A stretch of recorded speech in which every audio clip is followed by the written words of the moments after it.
સુરતમાં પાખંડી યોગ ગુરુ પ્રદીપ ગુરુજી મામલે તપાસની ધમધમાટ શરૂ થયું છે।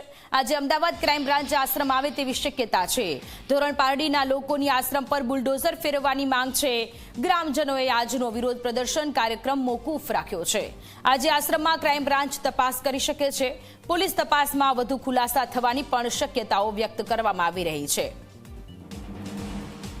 તો નકલી નોટોની આખી આ કાળાબજારી કે જે સુરતમાંથી સામે આવી હતી, યોગ ગુરુ પ્રદીપ કે જેની ધરપકડ બાદ હવે તેનું જે આશ્રમ છે ત્યાં અત્યારે ક્રાઇમ બ્રાન્ચ દ્વારા તપાસ કરવામાં આવશે। આજે ગામ છે, ગામના લોકોનું આક્રમક સ્વરૂપ જોવા મળ્યું। ગામના લોકોએ વિરોધ કર્યો અને સાથે તેમણે માંગ કરી છે કે પાખંડી યોગ ગુરુનો આશ્રમ છે કે જેને જમીન દોસ્ત કરવામાં આવે।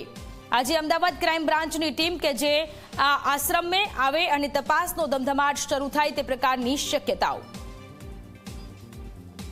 500ની નકલી નોટના કારોબાર મામલે કામરેજના ધોરણ પારડી ખાતે આવેલા સત્યમ યોગધામના યોગ ગુરુ પ્રદીપ જોતાંગિયાની ધરપકડ કરવામાં આવી છે। તેને જ લઈને હાલ જે રીતે દ્રશ્યો સામે આવી રહ્યા છે, આ જે સત્યમ યોગધામ છે તેને હવે ટારા મારી દેવામાં આવ્યા છે। કારણ કે જે રીતે લોકોનો અહીં ધસારો જોવા મળી રહ્યો હતો, ગ્રામજનોનો પણ આક્રોશ જોવા મળી રહ્યો હતો, તેને જ લઈને હવે આ જે ગેટ છે તેને બંધ કરી દેવામાં આવ્યો છે। મહત્વનું છે કે છેલ્લા 2 દિવસથી ગ્રામજનો અને મીડિયાની ટીમ છે તે સતત અપડેટ આપી રહી હતી। તેને જ લઈને હાલ જે તેમના અનુયાયી છે તેમજ આશ્રમના જે સંચાલકો છે તેમણે અહીં ગેટને બંધ કરી દીધો છે। મહત્વનું છે કે આ નકલી નોટ સુરતના સરથાણા ખાતે રહેતા મુકેશ ઠુમ્મરના ઘરે છપાતી હોવાની માહિતી મળી હતી અને તે જ આધારે અમદાવાદ ક્રાઇમ બ્રાન્ચે સુરત ખાતે તેઓ છાપેમારી કરી હતી અને ત્યાંથી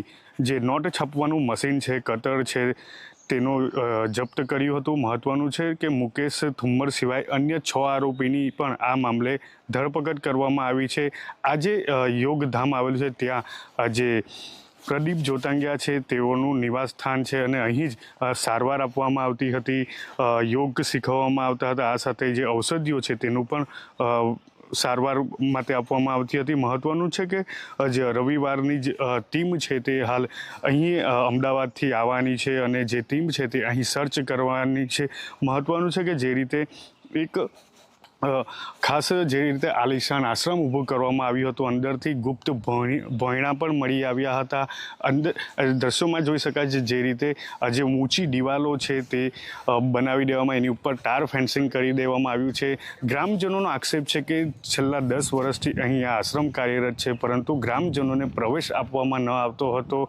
રાત્રિ દરમિયાન પણ અહીં રાત્રિ દરમિયાન પણ ચહલપહલ રહેતી હતી। હાલ જે રીતે ઘટના સામે આવી છે તેને લઈને હાલ લોકોમાં પણ, ગ્રામજનોમાં પણ આક્રોશ છે। તેઓ પણ હવે વિરોધ